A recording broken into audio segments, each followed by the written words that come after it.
بسم اللہ الرحمن الرحیم الحمد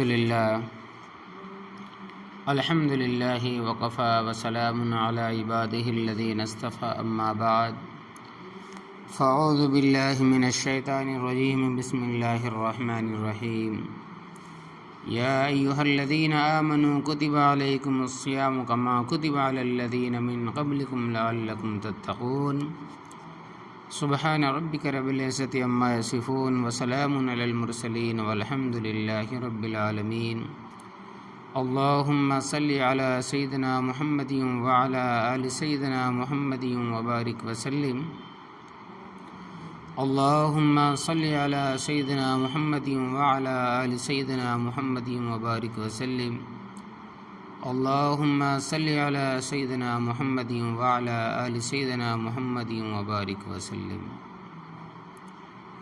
اللہ تبارک و تعالی نے فرمایا یا ایہا الذین آمنوا کتب علیکم الصیام کما کتب علی الذین من قبلکم لعلکم تتقون، اے ایمان والو تمہارے اوپر روزے فرض کیے گئے جیسا کہ یہ روزے تم سے پہلووں پر فرض کیے گئے تھے تاکہ تم پرہیزگار بن جاؤ۔ اللہ رب العزت نے اس آیت میں ایمان والوں کو اپنی طرف متوجہ کرتے ہوئے یہ پیغام دیا کہ کتب علیکم الصیام، تم پر روزے فرض کیے گئے ہیں۔ کیوں فرض کیے گئے؟ وہ مقصد بھی ارشاد فرما دیا، ان روزوں میں تمہارا اپنا ہی فائدہ ہے۔ کیا؟ لعلکم تتقون، تاکہ تم پرہیزگار بن جاؤ۔ معلوم ہوا کہ جو یہ عبادت مومنین پر فرض کی گئی اس کا مقصد بھی مومنین کے اندر اچھی صفات کا پیدا کرنا ہے۔ لہذا روزے کی عبادت کے اندر اللہ تبارک و تعالی نے بے شمار فوائد رکھے ہیں، اس میں روحانی فائدے بھی ہے، اخلاقی فائدے بھی ہے اور جسمانی فائدے بھی ہے، جس میں سے بعض فوائد آج آپ کے سامنے بیان کیے جائیں گے انشاءاللہ تبارک و تعالی۔ روزے کا ایک بڑا فائدہ یہ ہے کہ انسان کو روحانی ترقی نصیب ہوتی ہے۔ انسان دراصل دو چیزوں سے مرکب ہے، ایک روح اور دوسرا جسم۔ روح ملکوتی صفات کی حامل ہے اور اس کی غذا عالم امر کے انوارات و تجلیات ہے۔ جسم حیوانی صفات کا حامل ہے اور اس کی غذا زمین کی مادی اشیاء ہے۔ جس قدر ہم مادی غذائیں زیادہ استعمال کریں گے حیوانی صفات بڑھ جائیں گی، اور جس قدر مادی غذائیں کم کھائیں گے حیوانات صفات کم ہو کر حیوانی صفات کم ہو کر ملکوتی یعنی فرشتوں جیسی صفات کا غلبہ ہوگا، کیونکہ فرشتے بھی نہ کھاتے ہیں نہ پیتے ہیں بلکہ انوارات ہی ان کی غذا ہے۔ روزے کا مقصد یہی ہے کہ نفس کو بھوکا رکھا جائے تاکہ اس کی حیوانیت ختم ہو اور روح کو تازگی ملے، قوت ملے، طاقت ملے۔ جب روح کو قوت ملتی ہے تو اس سے اس کے دل میں خود بخود رقت اور نرمی پیدا ہو جاتی ہے، اس میں فکر آخرت اور عبادت کا ذوق و شوق بڑھ جاتا ہے۔ تلاوت قرآن پاک اور ذکر و اذکار کی کثرت کی وجہ سے اس پر انوار و تجلیات کا ورد ہوتا ہے، جس سے اس کی روحانی ترقی میں مزید اضافہ ہوتا ہے، اسے اللہ تبارک و تعالیٰ کی معرفت اور اللہ تبارک و تعالیٰ کو قرب حاصل ہوتا ہے۔ تو روزے مومنین پر اس لیے فرض کیے گئے تاکہ ان کی روحانیت میں اضافہ ہو اور یہ اللہ تبارک و تعالیٰ کا قرب حاصل کرنے کے قابل ہو سکیں۔ ایک فائدہ یہ ہے کہ اکثر و بیشتر لوگ بسیار خوری کے مریض ہوتے ہیں، یعنی بہت زیادہ کھانے کے مریض ہوتے ہیں، عادتاً زیادہ کھانے کے عادی ہوتے ہیں، یعنی کھانے کی ضرورت نہیں ہوتی لیکن کھانے کی عادت پڑی ہوتی ہے۔ کئی لوگ ایسے ہوتے ہیں جن کو پتہ ہی نہیں ہوتا کہ بھوک ہوتی کیا چیز ہے، جب چاہا کھا لیا، جب چاہا پی لیا، رمضان المبارک میں روزہ رکھنے سے ان کو بھی پتہ لگ جاتا ہے کہ بھوک کیا ہوتی ہے، بھوک سے ان کی واقفیت ہو جاتی ہے۔ دین اسلام کتنا پیارا یہ قاعدہ بنا لیا ہے کہ سال میں 1 مہینہ تم روزے رکھو، اس سے کیا ہوگا؟ وہ لوگ جو مومن من پسند کا روز کھاتے ہیں، انہیں بھی پتہ لگے گا کہ جب پیٹ کے اندر کچھ نہ جائے تو بندے کی حالت کیا ہوتی ہے۔ آج کل اکثر من پسند کا کھاتے ہیں، مانگنے والا بھی آج کے دور میں روٹی نہیں مانگتا، مانگنے والوں کو روٹی دو نا، انکار کر دے گا، کہے گا مجھے روٹی نہیں چاہیے، مجھے 5 روپے چاہیے۔ کیوں؟ وجہ بتائے گا کہ سگریٹ پینی ہے، چائے پینی ہوتی ہے۔ اور ماشاءاللہ یہ جو فقیر مانگنے والے ہوتے ہیں بہت بڑے امیر ہوتے ہیں۔ ایک فقیر کسی ریسٹورنٹ میں جا بیٹھا، ایک اور آدمی بیٹھنا چاہتا تھا لیکن بیٹھنے کی جگہ نہیں تھی، وہ ایک میز باقی تھی تو مجبوراً اس کو بھی وہیں سامنے بیٹھنا پڑا۔ جب وہ بیٹھا تو فقیر نے کہا کہ ہم مل کے آرڈر دے دیتے ہیں۔ فقیر نے کہا کہ ہم مل کے آرڈر دے دیتے ہیں، تو اس نے کہا کہ ٹھیک ہے، چلو یہ بھی سادہ روٹی کھانے والا ہے اور میں بھی دال روٹی کھانے والا ہوں، تو ہمارا مل کر اچھا گزارا ہو جائے گا۔ اب جب یہ آرڈر دینے لگے تو فقیر نے جناب مرغے، چرگے اور نہ جانے کیا کیا آرڈر دے دیا۔ اب یہ گھبرا کہ میرے پاس تو پیسے ہے نہیں اور یہ مرغے چرگوں کا بل دینا پڑے گا تو کیا بنے گا۔ اس کے منہ پر پریشانی دیکھ کر اس نے پوچھا کہ بھائی پریشان کیوں ہے؟ اس نے کہا کہ بھائی میں تو اتنی پیمنٹ نہیں کر سکتا۔ اس نے کہا کہ جتنی کر سکتے ہو کر دینا، باقی میں کر دوں گا۔ یعنی آج کل کے مانگنے والوں کا بھی یہ حال ہے۔ اس لیے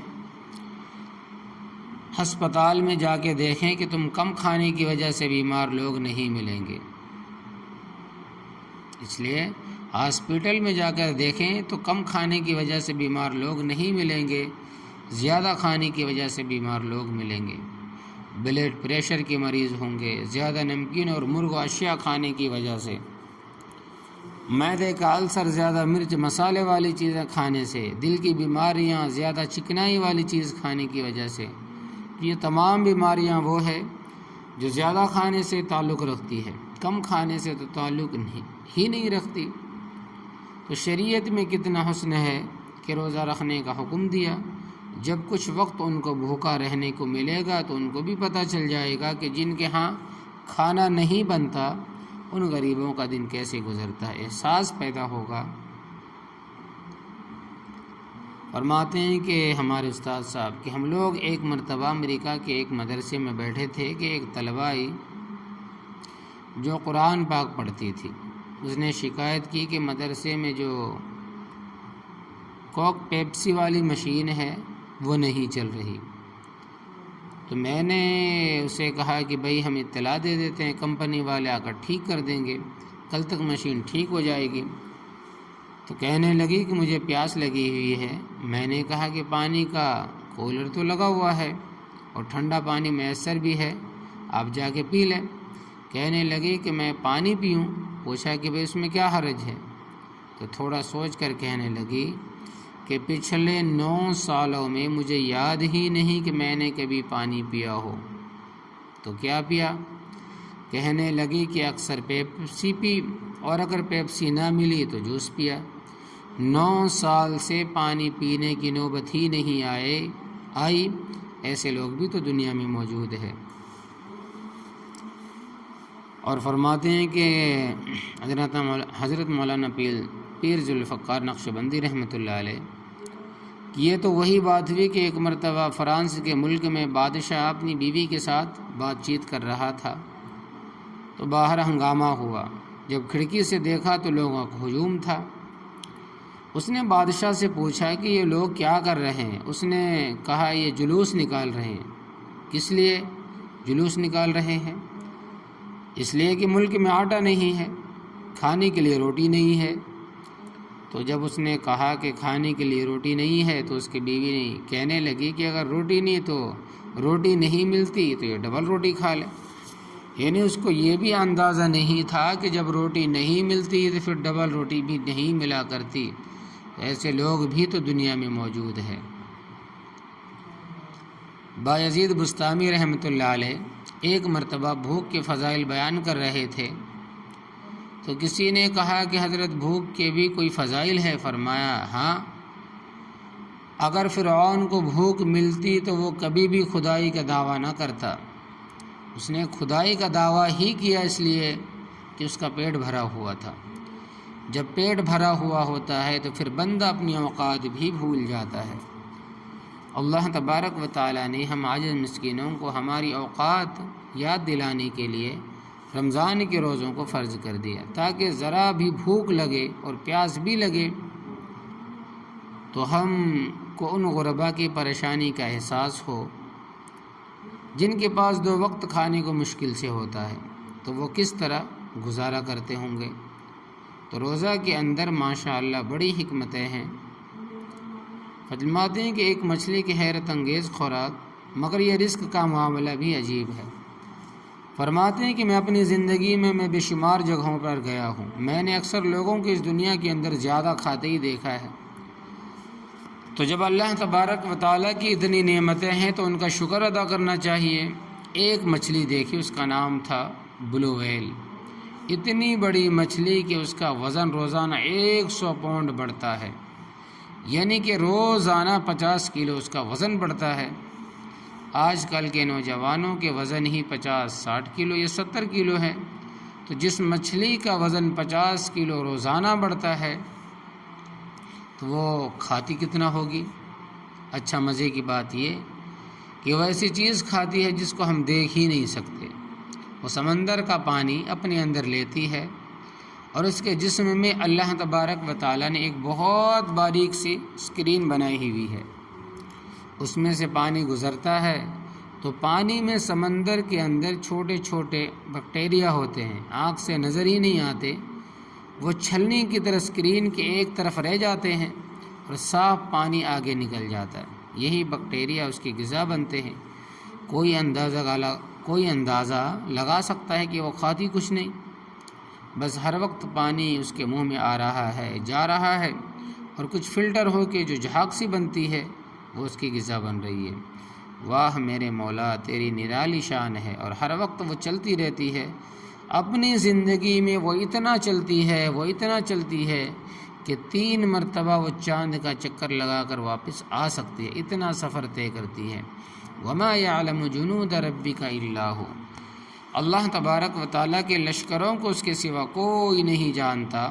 دیکھو اس کی غذا اللہ تبارک و تعالیٰ نے یہ بنا دی، تو غذا تو بندے کو اللہ تبارک و تعالیٰ ہی تو پہنچاتے ہیں۔ اللہ تبارک و تعالیٰ نے یہ مہینہ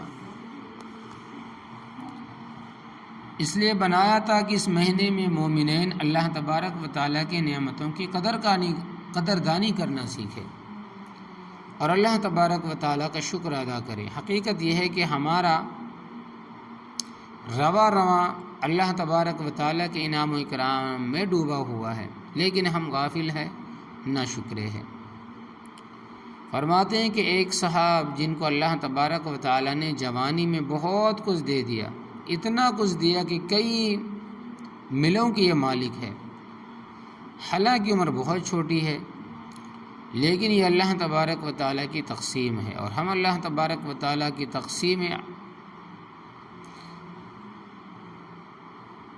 راضی، ہم اللہ تبارک و تعالیٰ کی تقسیم پہ راضی۔ اس بندے کے پاس اتنا مال تھا کہ اگر یہ روزانہ ایک جہاز خود کرائے پر لے کر اکیلے روزانہ عمرہ کے لیے جاتا تو یہ روز عمرہ کر کے واپس آ سکتا تھا، لیکن اتنا پیسہ ہونے کے باوجود اللہ تبارک و تعالیٰ کی شان کہ اس نے زندگی میں کبھی بھی عمرہ نہیں کیا تھا۔ خیر، ایک موقع پر فرماتے ہیں کہ اس عاجز سے بیعت ہو گیا، پوچھا بھائی عمرہ کیوں نہیں کیا؟ کہنے لگے کہ جی بس میں کچھ اپنے آپ کو، اپنے دل کو سنوار لوں، پیش ہونے کے قابل ہو جاؤں، پھر میں اسے فرماتے ہیں کہ حضرت فرماتے ہیں کہ اسے پھر میں نے بات سمجھائی کہ دیکھو جب ہمارے کپڑے میلے ہو جاتے ہیں تو ان کو ہم دھلانے کے لیے لانڈری میں لے جاتے ہیں۔ کپڑوں کے وہاں جانے کا مقصد ہی یہی ہوتا ہے کہ وہاں سے دھل کر آئیں گے۔ کبھی کپڑے نے یہ کہا کہ میں کچھ صاف ہو جاؤں تو پھر لانڈری جاؤں گا۔ ہر بندہ کہے گا کہ بھائی اگر تو صاف ہو گیا پھر لانڈری جانے کی ضرورت ہی کیا ہے، وہاں تو جاتے ہی دھلنے کے لیے ہے۔ تو خدا کے بندے بیت اللہ شریف تو جاتے ہی دھلنے کے لیے ہے، اگر ادھر ہی دھل گئے تو پھر تمہیں کیا ضرورت ہے جانے کی۔ اب اس کو بات سمجھ میں آئی، کہنے لگا کہ جی میں عمرے پر جاؤں گا۔ یہ چھوٹی چھوٹی باتیں ہوتی ہے جو شیطان نے ذہن میں ایسی رچا دی ہوتی ہے کہ انسان فیض سے محروم ہو جاتا ہے۔ فرماتے ہیں کہ اس بندے نے ایک دفعہ اپنا واقعہ سنا ہے کہ میں بیمار ہو گیا، وائرس کا کوئی اٹیک یا کوئی حملہ تھا جس کی وجہ سے بخار ہو گیا، اور یہ وائرس ایک جراثیم ہے جس کی وجہ سے جب بیماری آتی ہے تو پھر کوئی دوا اثر نہیں کرتی جب تک کہ بیماری کا دورانیہ پورا نہ ہو۔ ایک بیماری بیکٹیریا کی وجہ سے بھی ہوتی ہے، اور یہ بیکٹیریا بہت چھوٹا سا جراثیم ہے، اتنا بڑا انسان اس کے چھوٹے سے جراثیم کے حملے کی وجہ سے چارپائی پر پڑ جاتا ہے، اٹھا نہیں جاتا، کھایا نہیں جاتا۔ اپنی اوقات تو بندیا دیکھے کہ اللہ تبارک و تعالیٰ کے لشکروں میں سے ایک چھوٹا سا جاندار اگر اس کے اندر جا کے اپنا عمل شروع کر دیتا ہے تو اس کو لٹا کے رکھ دیتا ہے۔ یہ بڑا رستم جہاں بنتا ہے، بڑے بول بولتا ہے، کہتا ہے جی میں ایڑی مار کے دھرتی ہلا دوں گا، اور حالت یہ ہے کہ بیکٹیریا اگر اس کے اندر جا کر تھوڑا سا عمل کر دے تو یہ بستر پہ پڑ جاتا ہے۔ وائرس ایک جراثیم ہے جو بیکٹیریا سے بھی چھوٹا ہوتا ہے۔ یہ وائرس ایسی چیز ہے کہ جس کے بارے میں ڈاکٹروں کے اندر بحث چل رہی ہے کہ اس کو زندہ کہہ سکتے ہیں یا نہیں۔ وہ کیوں؟ اس لیے کہ وائرس میں از خود زندگی کے آثار دکھائی ہی نہیں دیتے۔ جب تک اس کو کوئی اور زندہ خل یا سیل نہ ملے، اس کو زندہ رہنے کے لیے کسی سواری کی ضرورت ہے، تو انسان کا جو سیل ہوتا ہے اس کے اوپر اگر چڑھ جائے تو پھر یہ زندہ رہ سکتا ہے، اس سے ہٹ جائے تو پھر کچھ بھی نہیں، بے جان و بیکار ہے۔ اب بتاؤ کہ جو چیز اتنی نازک ہے کہ زندہ ہونے یا نہ ہونے میں ہی بحث چل رہی ہے، وہ بھی بندے میں جب اثر کرتی ہے تو ایک ہفتے کے لیے اسے لٹا دیتی ہے، اور کوئی دوا بھی اثر نہیں کرتی۔ ڈاکٹر کہتے ہیں کہ جی وائرس کی وجہ سے آپ کو بخار ہو گیا، ایک ہفتے کے بعد اتر جائے گا۔ اب وہ صاحب بھی بخار کی وجہ سے چارپائی پر پڑ گئے۔ ایسے بندوں کے کام بھی بہت ہوتے ہیں، سارا دن ٹیلی فون بج رہا، ادھر سے ادھر سے، پتہ نہیں کتنی میٹنگز تھی۔ ایک دن بستر پر پڑا رہا، اسی طرح دوسرے دن بھی، پھر تیسرے دن، پھر چوتھا دن، تو بڑا تنگ آ گیا، چونکہ پہلے سارا دن ایکٹیو رہتا تھا اور اب بخار اتر نہیں رہا، اس لیے اس نے ایک ڈاکٹر کو گھر بلایا، اور ڈاکٹر کوئی نیک بندہ تھا۔ ڈاکٹر صاحب نے پوچھا کہ کیا حال ہے؟ اس نے کہا کہ بس چوتھا دن ہے، بخار نہیں اتر رہا، دوائیاں بھی کر رہا ہوں، کوئی فرق نہیں پڑ رہا۔ لیکن ڈاکٹر صاحب وائی می مجھے کیوں، وائی می مجھے کیوں ایسا ہوا کہ بخار اتر نہیں رہا؟ کہنے لگا ڈاکٹر صاحب نے وہ جو لگانے کا آلہ ہوتا ہے وہ گلے میں لٹکائے اور پیچھے ہٹ کر کرسی پر بیٹھ گئے اور مجھے کہنے لگے وائی ناٹ یو، آپ کو کیوں نہیں بھائی، آپ انوکھے ہیں، سونے کے بنے ہوئے ہیں، آپ کو بھی مانے ہی جنا ہے۔ پھر اس پروردگار نے آپ کو کتنی نعمتوں سے نوازا ہے، اتنی چھوٹی عمر میں اس نے آپ کو اربوں پتی بنا دیا۔ آپ ذرا اپنی زندگی کو دیکھیں، یا آپ کے کپڑے ہزاروں کے، آپ کا جوتا ہزاروں کا، آپ کی گاڑی لاکھوں کی، گھر کو دیکھیں تو یہ فرانس کی چیز ہے، یہ جرمنی کی چیز ہے، یہ اٹلی کی چیز ہے، جنت کی طرح عیش و آرام گھر آپ نے بنایا ہوا ہے، جو من پسند کا کھانا ہے وہ آپ کھاتے ہیں، جہاں چاہتے ہیں آپ جاتے ہیں، فارغ اوقات میں آپ ہوائی جہاز سے پیراشوٹ ذریعے نیچے چھلانگ لگانے والی گیم کھیلتے ہیں اور اس پر لاکھوں روپے خرچ کرتے ہیں۔ آپ مجھے بتائیں کہ وہ نوجوان جس نے MA کیا ہوا ہے اور اپنے گھر کی ساری عورتوں کو وہ اکیلا سہارا ہے اور اس کو کہیں جاب نہیں ملتی، کئی مہینوں سے وہ تلاش میں ہے، تھک ہار کے شام کو وہ گھر خالی جاتا ہے تو اس کی بہنوں کی آنکھوں میں آنسو آ جاتے ہیں۔ وہ تمہارے اس گیٹ کے اوپر 6 گھنٹے انتظار کر کے واپس چلا جاتا ہے، وہ بھی انسان ہے۔ تم میں کیا چیز اسپیشل ہے کہ تم اتنا کچھ ملا؟ تم میں کیا چیز اسپیشل ہے کہ تم اتنا کچھ ملا، اور جس نے گھر کی 5 عورتوں کو جا کے کھانا پہنچانا ہے اس کو جاب نہیں مل رہی؟ وہ چند ہزار کی جاب کی خاطر تیرے اس دروازے کے پورا مہینہ چکر لگاتا ہے۔ Why not you? بتاؤ بھائی، تمہارے اوپر یہ مشکل کیوں نہ آئے؟ اس غریب نے کیا کیا ہے؟ کہنے لگا کہ اس ڈاکٹر نے تو میری آنکھیں کھول دی۔ اس نے کہا، تم نے یہ صلہ دیا کہ رب نے تیرے لیے اتنے دروازے کھولے اور تجھے نماز کی توفیق نہیں، تجھے سجدے کی توفیق نہیں، تو یہ نہیں کرتا، وہ نہیں کرتا۔ کہتا ہے میری تو اس نے اتنی کھچائی کی کہ بالآخر میں نے کہا کہ ہاں، آج کے بعد میں زندگی کی ترتیب کو بدل دوں گا۔ اللہ اکبر۔ اب دیکھو، ایسے لوگ بھی دنیا میں ہے، ان کو اگر روزے نہ رکھنے پڑتے تو ان کو تو ساری زندگی پتہ ہی نہ چلتا کہ بھوک بھی ہوتی ہے یا نہیں ہوتی، تو پھر غریبوں کے واسطے ہمدردی کیسے ہوتی؟ اللہ تبارک و تعالیٰ کی نعمتوں کی قدردانی کیسے ہوتی؟ سبحان اللہ، اللہ تبارک و تعالیٰ کی عجیب شان ہے، عجیب حکمتیں ہیں۔ ہارون رشید کو ایک دفعہ پیاس لگی۔ آپ سمجھے کہ ایک گھونٹ پانی کی قیمت کیا ہے۔ ہارون رشید کو ایک دفعہ پیاس لگی، وہ خادم کو کہا کہ بھئی پانی لاؤ۔ پانی کا پیالہ ہاتھ میں آیا تو ایک عالم وہاں بیٹھے ہوئے تھے، وہ عالم کہنے لگے کہ ہارون رشید تھوڑی دیر ذرا صبر کریں، میری بات سن لیں۔ تو ہارون رشید رک گیا۔ اس نے کہا کہ ہارون رشید، مجھے یہ بتاؤ، اگر تمہیں سخت پیاس لگی ہوئی ہو اور پوری دنیا میں ایک پیالہ پانی کے سوا کہیں پانی موجود نہیں، تو آپ کتنی قیمت دے کر پانی خریدو گے؟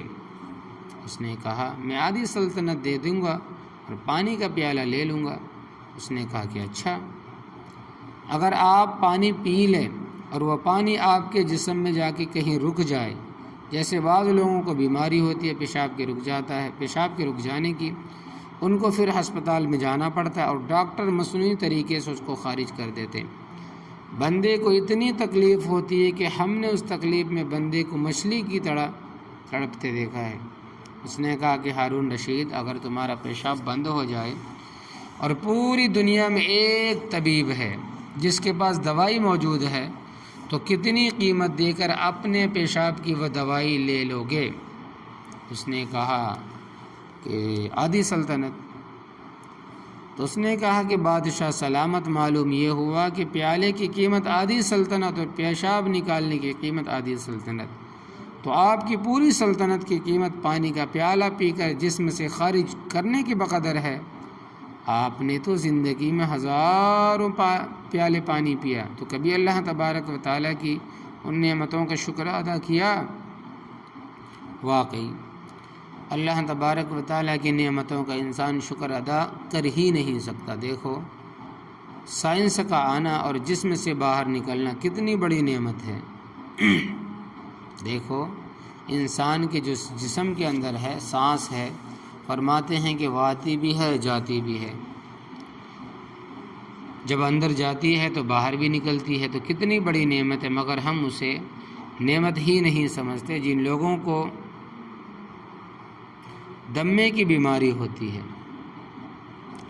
ان کا کبھی سانس اکھڑ جائے تو ایسا لگتا ہے کہ جیسا یہ بندہ ابھی مرا اور ابھی مرا۔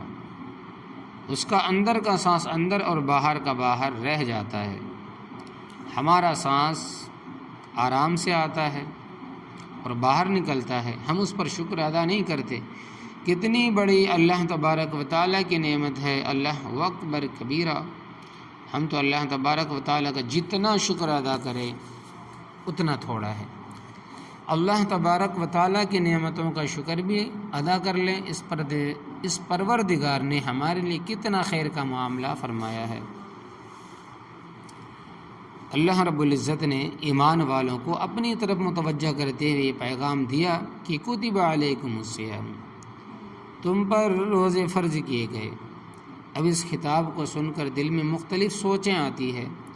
ممکن ہے کہ کسی کے دل میں یہ بھی سوچ آئے کہ ہم سے ہمارے مالک حقیقی کیا خفا ہو گئے، ناراض ہو گئے ہیں، اس لیے سال میں 1 مہینہ ہمیں دن میں کھانے سے منع کر دیا ہے۔ اللہ رب العزت نے اس سوچ کو درست کرنے کے لیے ارشاد فرمایا کہ تم پر یہ روزے نہ تو سزا کی وجہ سے فرض کیے گئے ہیں اور نہ ہی اس وجہ سے کہ ہمیں اپنی وسائل کے ختم ہونے کا خطرہ ہے، بلکہ فرمایا کتب علیکم الصیام کما کتب علی الذین من قبلکم، جیسا کہ روزے تم سے پہلووں پر فرض کیے گئے، یعنی تم پر کوئی نئی پابندی عائد نہیں کی جا رہی، بلکہ یہ عبادت کا ایک تسلسل ہے اور تم سے پہلے آنے والے لوگ بھی یہ کام کرتے رہے ہیں۔ اب جب مومن یہ سنتا ہے کہ پہلے لوگوں پر بھی روزے فرض تھے تو دل کو تسلی ہو جاتی ہے کہ اللہ رب العزت ناراض بھی نہیں اور سزا بھی نہیں، بلکہ یہ ایک عبادت ہے جو اللہ رب العزت کے قرب کا ذریعہ ہے۔ پھر روزہ فرض کرنے کا مقصد بھی بتایا گیا کہ تمہیں بھوکا پیاسا رکھ کر تمہارے مالک کو کچھ نہیں ملے گا، بلکہ اس کا فائدہ بھی تمہارے لیے ہے۔ چنانچہ فرمایا کہ لعلکم تتقون، تاکہ تم پرہیزگار بن جاؤ۔ معلوم ہوا کہ جو یہ عبادت مؤمنین پر فرض کی گئی اس کا مقصد بھی مؤمنین کے اندر اچھی صفات کا پیدا کرنا ہے۔ اب جب پوری آیت کو پڑھتے ہیں پھر دل کو تسلی ہو جاتی ہے اور دل میں شوق پیدا ہوتا ہے کہ ہم اس عبادت کو بڑے اہتمام کے ساتھ ادا کریں۔ اس آیت سے ہمیں ایک اور نقطہ بھی ملا، ہم بھی اپنے گھروں میں کبھی بیوی کو حکم دیتے ہیں، کبھی بچے کو حکم دیتے ہیں، ہم سوچیں کہ کیا ہم بھی قرآن اسلوب کو اپناتے ہیں، کیا ہم اس کو پیار سے پہلے بلاتے ہیں، جب اس کو کوئی بات کہتے ہیں تو کیا کبھی اس کے فوائد، اس کی حکمتیں بھی ساتھ بیان کرتے ہیں تاکہ ان کا شعور کلیئر ہو جائے کہ یہ جو بات کہی جا رہی ہے اس کے پیچھے وجہ کیا ہے۔ ہم غلطی یہ کرتے ہیں کہ فوراً 2 لفظوں میں ایک بات کہہ دیتے ہیں، جب سننے والے کو پوری واضح ہی نہیں ہوتی تو کئی مرتبہ اس کو کامپلے تسلیم کرنے میں مشکلات پیش آتی ہے۔ تو قرآن مجید نے ہمیں کتنا پیارا اسلوب بتایا ہے۔ اسی طرح رمضان المبارک کا مہینہ مومنین کے لیے سالانہ ورکشاپ، انول ورکشاپ کی مانند ہے۔ آج کے سائنٹیفک دور میں پروفیشنل لوگ اپنے آپ کو اپڈیٹ کرنے کے لیے، اپنے پروفیشنل نالج میں ترقی کے لیے، اپنے لوگوں کو ترقی کے لیے سالانہ کچھ نہ کچھ کرتے رہتے ہیں۔ قرآن مجید نے 1400 سال پہلے یہ تصور پیش کر دیا تھا، اے ایمان والو، تمہیں بھی اپنی جذبات، فیلنگ اور کیفیات کو برقرار رکھنے کے لیے اور اپنے آپ کو روحانی طور پر اپ گریڈ کرنے کے لیے سال میں 1 مہینہ ایسا دیا جا رہا ہے جس میں تم قرآن مجید کی تعلیمات شروع سے لے کر آخر تک نئے سرے سے پھر سنو گے اور جذبوں کی سچائی کے ساتھ پھر عمل کا ارادہ کر لو گے۔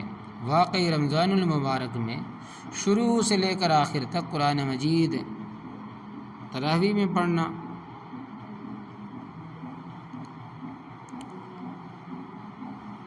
قرآن مجید تراویح میں پڑھا جاتا ہے، اس کا مقصد یہ ہے کہ ہم نے اللہ تبارک و تعالیٰ سے جو عہد کیا ہوا ہے اس عہد کو پورا کرنے کے لیے اگر ہم سال کے دوران سستی کے مرتکب ہوئے تو ہم اس کو 1 مرتبہ پھر سنیں اور نئے سرے سے بیٹری چارج کر کے ایک نئی عزم کے ساتھ اللہ تبارک و تعالیٰ کی رحمتوں سے ایک انقلابی زندگی کا آغاز کر دیں۔ فرماتے ہیں کہ ہمیں ایک مرتبہ ایک کورس کرنے کا موقع ملا، اس کا ٹاپک تھا ہمارے انسسٹرا۔ فرماتے ہیں کہ کوئی وہ پڑھائی تھی، وہ جرمن کے ڈاکٹر تھے، ان کا نام مسٹر براؤڈی تھا۔ وہ اتنے قابل تھے کہ وہ دنیا کی 7 مختلف یونیورسٹیوں کے وزٹنگ پروفیسر تھے۔ ایک ہوتا ہے قابل مینیجر اور ایک ہوتا ہے مؤثر مینیجر، دونوں میں فرق ہے۔ تو فرماتے ہیں کہ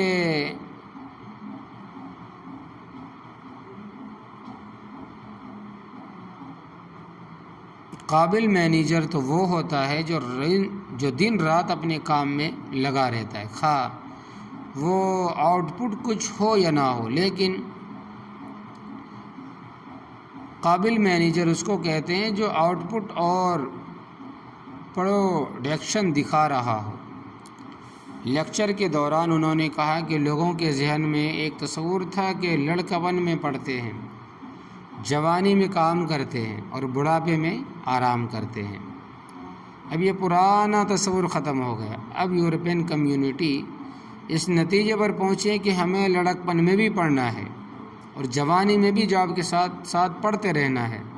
اس کا طریقہ یہ ہے کہ جب ہم کسی پروفیشن میں کام کر رہے ہوں تو اپنے پروفیشنل نالج کو بڑھانے کے لیے ہمیں ورکشاپس، کانفرنسز اور سیمینارز اٹینڈ کرنے چاہیے اور اپنے آپ کو اپڈیٹ رکھنا چاہیے، ورنہ ہم لوگوں سے پیچھے رہ جائیں گے۔ فرماتے ہیں کہ جب اس نے یہ بات کہی تو اس عاجز نے ہاتھ سے اشارہ کیا کہ جی میں بھی آپ کے ساتھ کچھ شیئر کرنا چاہتا ہوں۔ انہوں نے کہا کہ ضرور شیئر کیجیے۔ میں نے کہا جی گزارش یہ ہے کہ تصور یورپین کمیونٹی کا پیش کردہ نہیں بلکہ اس سے بھی پرانا معاملہ ہے۔ اس نے پوچھا کہ وہ کیسے؟ میں نے کہا کہ آج سے 1400 سال پہلے جب ہمارے نبی علیہ السلام اس دنیا میں تشریف لائے تو اس وقت علم کا کوئی قدر نہیں تھا۔ وہ جس قوم میں پیدا ہوئے وہ ایک جاہل قوم تھی، اور جس زمانے میں پیدا ہوئے اس زمانے کو زمانۂ جاہلیت کہا جاتا۔ اتنے جاہل لوگوں میں پیدا ہونے والے اللہ تبارک و تعالیٰ کے محبوب صلی اللہ علیہ وسلم نے جب انسانیت کو تعلیم دی تو علم حاصل کرنے کے بارے میں ارشاد فرمایا کہ اطلب العمل من المہد الی اللحد، تم علم حاصل کرو پنگھوڑے سے لے کر اپنی قبر میں جانے تک۔ لہٰذا آپ جو یہ کہہ رہے ہیں کہ آج یورپین کمیونٹی اس نتیجے پر پہنچی ہے تو میں کہنا چاہتا ہوں کہ آپ اس نتیجے پر بہت دیر سے پہنچے ہیں، اور میرے آقا صلی اللہ علیہ وسلم درخشاں تصور پہلے سے دیا ہوا ہے۔ جب میں نے ان کو یہ بات کی تو تھوڑی دیر وہ سوچتے رہے، پھر انہوں نے اپنے بریف کیس میں سے ایک ڈائری نکالی اور مجھے کہنے لگے کہ آپ اس کے اوپر اپنے نبی علیہ السلام کا فرمان عربی میں لکھ دیں اور اس کے نیچے اس کا انگلش ٹرانسلیشن بھی لکھ دیں۔ جب میں نے لکھ کر دیا تو وہ کہنے لگے کہ اس وقت جتنے بھی مندوبین یہاں موجود ہیں میں ان کے سامنے وعدہ کرتا ہوں کہ آج کے بعد میں جس یونیورسٹی میں بھی لیکچر دوں گا وہاں لوگوں کو بتاؤں گا کہ مسلمانوں کے پیغمبر علیہ السلام نے آج سے 1400 سال پہلے اس بات کا حکم فرما دیا تھا۔ تو اللہ اکبر کبیرہ، سبحان اللہ، دین اسلام نے ایسی تعلیمات دی جو قیامت تک کے ہر تقاضے کو پورا کرنے کے لیے کافی، وافی اور شافی ہے۔ آج دنیا کانفرنسز، سیمینارز کی باتیں کرتے ہیں۔ اللہ کے محبوب صلی اللہ علیہ وسلم نے آج سے 1400 سال پہلے ایک تصور دے دیا تھا کہ تم سارا سال اپنے کاموں میں مشغول رہو گے، کوئی صنعت کار بنے گا، کوئی تاجر، کوئی یونیورسٹیوں میں پروفیسر بنے گا تو کوئی ہسپتالوں میں سرجن، تو ممکن ہے کہ اپنے اپنے قومی مصروفیت کی وجہ سے تمہارا ایمانی جذبہ ٹھنڈا پڑ جائے اور ایمان کی بیٹری ڈاؤن ہو جائے۔ جس طرح سیل فون استعمال ہوتا رہے تو بیٹری ڈاؤن ہو جاتی ہے اور اسے پھر چارجر سے لگانا پڑتا ہے، اسی طرح رب کریم نے بھی رمضان المبارک کا مہینہ ایمان والوں کے لیے ایمان کی چارجنگ کا مہینہ بنایا ہے۔ رمضان المبارک کی خاص بات یہ ہے کہ اس کے دنوں میں روزہ فرض کیا گیا ہے اور رات کو تراویح میں قرآن مجید سننا سنت مؤکدہ بنا دیا گیا ہے۔ ان دونوں کاموں کا خود انسان ہی کو فائدہ ہوتا ہے، اس میں اس کے بہت سے روحانی اور اخلاقی پہلو بھی ہے۔ اس کے علاوہ انسانی جسم پر ان کے بہت اچھے اثرات پڑتے ہیں۔ یہ عاجز آج آپ کے سامنے روزے اور تراویح کے ان اثرات کو وضاحت سے بیان کرے گا جو انسان کے جسم پر مرتب ہوتے ہیں، لیکن اس سے پہلے ایک واقعہ سن لیجئے کہ ہارون رشید کا زمانہ تھا۔ بادشاہ کے پاس ایک عیسائی پادری آیا جو بڑا اچھا معالج اور حکیم بھی تھا۔ اس نے بادشاہ سے کہا کہ میں آپ سے ایک بات کرنا چاہتا ہوں۔ چنانچہ اسے موقع دے دیا گیا۔ اس نے کہا کہ میں دین کا علم بھی رکھتا ہوں اور حکمت کا علم بھی جانتا ہوں۔ آپ سے میں یہ پوچھتا ہوں کہ آپ جو یہ کہتے ہیں کہ قرآن مجید میں تمام اصول زندگی موجود ہے، کیا قرآن مجید میں انسان کی صحت کے متعلق بھی کوئی اصول بتایا گیا ہے؟ ہارون رشید نے اپنے پاس موجود علماء سے کہا کہ آپ اس کے سوال کا جواب دیں۔ چنانچہ ایک عالم علی بن حسین کھڑے ہوئے اور انہوں نے فرمایا کہ جی ہمیں قرآن مجید میں جسمانی صحت کے بارے میں ایک بڑا گولڈن رول، سنہرا اصول بتایا گیا ہے۔ پوچھا گیا کہ وہ گولڈن رول کیا ہے؟ انہوں نے فرمایا کہ قرآن مجید میں اللہ تبارک و تعالی ارشاد فرمایا کہ کلوا واشربوا ولا تسرفوا، تم کھاؤ پیو مگر اسراف نہ کرو، یعنی اوور ایٹنگ، بسیار خوری نہ کیجیے، بہت زیادہ نہ کھائیے، بلکہ جتنی ضرورت ہے اتنا کھائیے اور پھر اللہ تبارک و تعالیٰ کے گیت گائیے۔ اوور ایٹنگ، زیادہ کھانے سے منع کیا گیا ہے۔ یہ ایک ایسا بہترین اصول ہے کہ اگر انسان اس پر عمل کرے تو اس کو زندگی میں بیماریاں آنے کے چانسز بہت کم ہو جاتے ہیں۔ وہ حکیم یہ سن کر کہنے لگا کہ میں حکیم اور میں یہ تسلیم کرتا ہوں یہ ایک بہترین اصول ہے۔ اس نے پھر کہا کہ اور یہ حدیث کا ایک انمول اصول۔ اس نے پھر کہا کہ تمہارے نبی علیہ الصلوۃ والسلام نے بھی روحانی تعلیمات کے ساتھ ساتھ جسمانی صحت کے بارے میں بھی کوئی اصول بتایا ہے کہ آدمی اس صحت کا خیال کیسے رکھ سکتا ہے؟ عالم کہنے لگے کہ جی ہاں، اللہ رب العزت کے محبوب صلی اللہ علیہ وسلم نے ہمیں جسمانی صحت کے بارے میں بھی بڑا انمول اصول بتا دیا ہے۔ چنانچہ انہوں نے حدیث پاک بیان کی جس کا اردو ترجمہ یہ ہے کہ معدہ تمام بیماریوں کی بنیاد ہے۔ معدہ تمام بیماریوں کی بنیاد ہے۔ تم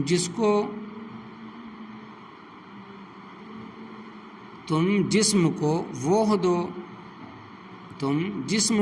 دو جس کی اس کو ضرورت ہے، اور پرہیز علاج سے بہتر ہے۔ جب عیسائی حکیم نے علی بن حسین کی زبان سے قرآن و حدیث میں موجودہ طب کے یہ رہنما اصول سنے تو وہ کہنے لگا کہ تمہاری کتاب اور تمہارے رسول اللہ صلی اللہ علیہ وسلم نے جالینوس کے لیے کوئی طب نہیں چھوڑی۔ اللہ اکبر! آج ڈاکٹر لوگ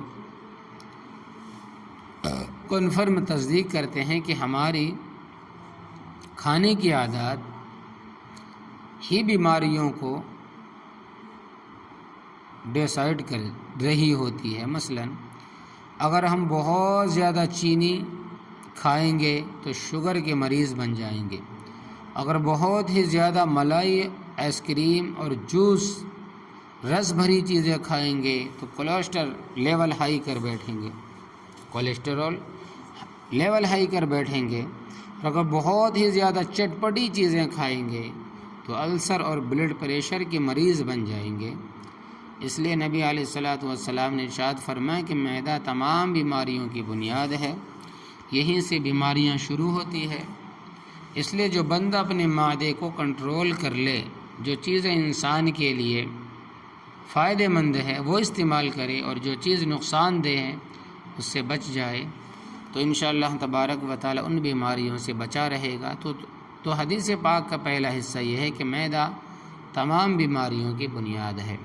حدیث پاک کا دوسرا حصہ یہ ہے کہ تم جسم کو وہ دو جس کی اس کو ضرورت ہے۔ اب کچھ صوفی حضرات بیمار ہوتے ہیں تو دوائی نہیں کھاتے، اسی طرح کئی عورتیں دوائی تو منگوا لیتی ہیں لیکن کڑوی ہونے کی وجہ سے استعمال نہیں کرتی۔ یہ نبی علیہ الصلوۃ والسلام کی تعلیمات کے خلاف ہے، کیونکہ نبی علیہ الصلوۃ والسلام نے ارشاد فرمایا ہے کہ جسم کو وہ دو جس کی اس کو ضرورت ہے۔ اس حدیث پاک کی روح سے اگر جسم کو کسی چیز کے کھانے کی ضرورت ہے تو اسے وہ چیز دینا حکم نبی صلی اللہ علیہ وسلم ہے، اور آگے فرمایا کہ پرہیز علاج سے زیادہ بہتر ہوتا ہے۔ آج ہم اس معاملے میں بہت ہی زیادہ سستی کے مرتکب ہوتے ہیں، جہاں آپ دیکھیں دسترخوان پر کسی نے سویٹ ڈش کی طرف پہلے ہاتھ بڑھایا تو آپ اسی وقت سمجھ لیں کہ آدمی شوگر کا مریض ہے، ڈائبٹیز کا مریض ہے۔ لوگ پراٹھے کھائیں گے، ان کی شریانی بھی بند ہوں گی، اور پھر کہیں گے کہ اللہ مالک ہے۔ بھائی اللہ تبارک و تعالیٰ تو مالک ہے، لیکن پروردگار نے عقل بھی تو استعمال کرنے کے لیے دی ہے۔ جب عقل بتا رہی ہے کہ میں مریض ہوں اور مجھے مٹھائی سے منع کیا گیا ہے تو مجھے رک جانا چاہیے۔ لوگ اس کو تو کل سمجھتے ہیں کہ حالانکہ یہ گناہ ہے، اس کو توکل سمجھتے ہیں، حالانکہ یہ گناہ ہے۔ توکل یہ نہیں کہ یاد رکھیں، جس بندے کو ڈاکٹر کسی چیز سے منع کرے اور کہیں کہ یہ تمہارے جسم کے لیے نقصان دہ ہے، وہ اس کو کھا کر توکل کا مظاہرہ نہ کرے، اسے توکل کا ثواب تو نہیں ملے گا، البتہ اگر اس کے کھانے سے موت واقع ہو گئی تو ممکن ہے کہ قیامت کے دن خودکشی کا عذاب ہو جائے گا۔ لوگ تو مٹھائی کھا رہے ہوتے ہیں لیکن یہ ان کے لیے سلو پوائزن، سست رفتار زہر ہی ہے، جس کی شوگر کنٹرول میں نہیں، اور اس کے پاؤں پر زخم بھی بنا ہوا ہے اور اس کے باوجود بھی وہ میٹھا کھا رہا ہے، تو اسے چاہیے کہ وہ اسے میٹھا مت سمجھے، بلکہ یہ مٹھائی کی شکل میں زہر ہے، پوائزن۔ آج کی دنیا میں سب سائنسداں تسلیم کرتے ہیں کہ پرہیز علاج سے بہتر ہے، بلکہ انگریزی کا مقولہ بھی ہے پرہیز علاج سے بہتر ہے۔ انسان جو کچھ کھاتا ہے وہ اس کے بدن کی ضرورت ہوتی ہے، مگر انگریزی کا ایک مقولہ کسی چیز کی زیادتی ہمیشہ نقصان دہ ہوتی ہے، کہ excesses in everything is bad. اس مقولے کے پیش نظر اگر ہم کسی بھی مشین کو اوور لوڈ کر دیں گے تو بریک ڈاؤن کے چانسز بڑھ جائیں گے۔ یہی حال انسان کے معدے کا ہے، اس کو کھانے کی ایک مخصوص مقدار کا فائدہ دیتی ہے، لیکن اگر اس میں زیادہ فیڈ کرنا شروع کر دیں گے تو فائدے کی بجائے الٹا نقصان شروع ہو جائے گا۔ اوور ایٹنگ، بسیار خوری، بہت زیادہ کھانا انسان کو صحت نہیں بلکہ بیماری دیتی ہے۔ اصل صحت کیا ہے؟ زیادہ کھانے سے انسان کے اندر فیٹ، چربی زیادہ آ جاتی ہے، وہ موٹا ہو جاتا ہے، جس کی وجہ سے اس کا وزن بڑھ جاتا ہے۔ یہ وزن کا بڑھ جانا مومن بندے کے لیے ایک مصیبت ہوتی ہے، وہ کسی کام کا نہیں رہتا۔ اگر وہ پیدل بھی چند قدم چل لے تو اس کو سانس چڑھ جاتا ہے، اب وہ عبادت کیسے کرے گا؟ اس طرح تو دنیا کے کام کاج بھی نہیں ہو سکیں گے۔ جس سے اپنا آپ نہیں سنبھالا جاتا وہ خدا کے کسی دوسرے بندے کو کیا سنبھالے گا؟ یاد رکھیں کہ صحت موٹاپے کو نہیں کہتے، یاد رکھیں صحت موٹاپے کو نہیں کہتے، بلکہ صحت اسے کہتے ہیں کہ انسان کی جسامت ایسی ہو کہ دیر تک کام بھی کرے تو وہ تھکتے نہیں۔ جب ایسا جسم ہو کہ کام کر کے تھکاوٹ محسوس نہ ہو تو بندہ سمجھ لے کہ اب میری صحت بہت اچھی ہے۔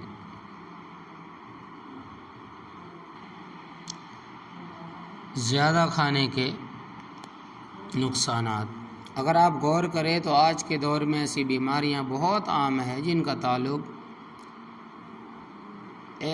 اوور ایٹنگ، بہت زیادہ کھانے سے، مثلا بلڈ پریشر، شوگر، گیسٹرک، السر وغیرہ۔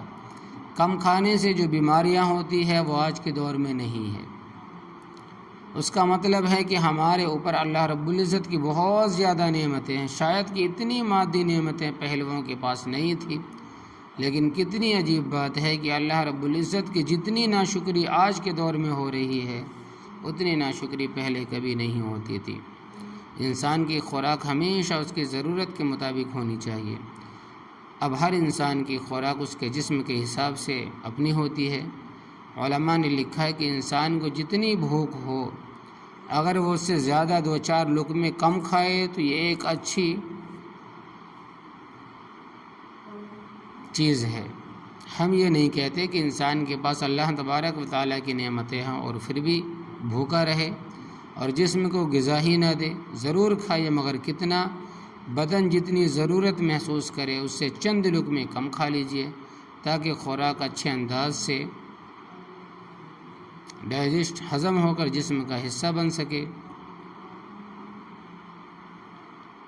نبی کریم صلی اللہ علیہ وسلم کا معمول یہ تھا کہ نبی کریم صلی اللہ علیہ وسلم کم کھانے کے عادی تھے۔ آپ صلی اللہ علیہ وسلم کی نبوت کی پوری زندگی میں نبی کریم صلی اللہ علیہ وسلم نے 3 دن لگاتار ایسے نہیں آئے، زندگی میں 3 دن لگاتار ایسے نہیں آئے کہ آپ صلی اللہ علیہ وسلم نے 3 دن پیٹ بھر کر کھایا ہو۔ اگر ایک دن کھانا کھاتے تو دوسرے دن فاقہ فرماتے، اور اگر 2 دن کھاتے تیسرے دن فاقہ ہو جاتا تھا۔ ایک مرتبہ سیدہ فاطمۃ الزہرا رضی اللہ تعالیٰ عنہ کے محبوب صلی اللہ علیہ وسلم کی خدمت میں حاضر ہوئی تو محبوب دو عالم صلی اللہ علیہ وسلم نے اپنی عادت کے مطابق ان کا کھڑے ہو کر استقبال فرمایا۔ سیدہ فاطمۃ الزہرا رضی اللہ تعالیٰ عنہا نے اپنی عادت کے مطابق ان کا کھڑے ہو کر استقبال کیا تو سیدہ فاطمۃ الزہرا رضی اللہ تعالیٰ عنہ نبی کریم صلی اللہ علیہ وسلم سے عرض کیا، اے ابا جان، سیدنا علی رضی اللہ تعالیٰ عنہ آٹا لائے تھے، میں نے روٹیاں بنائی، ایک روٹی سب کے حصے میں آئی، ایک میرے حصے میں بھی آئی۔ جب میں کھانے لگی تو میرے دل میں یہ خیال پیدا ہوا کہ فاطمہ، تم تو کھا رہی ہو، پتہ نہیں تمہارے ابا حضور کو کچھ کھانے کو ملا ہے بھی نہیں، اس لیے میں نے آدھی روٹی بچا لی۔ اب میں آپ کی خدمت میں وہ آدھی روٹی تحفے کے طور پر پیش کرتی ہوں۔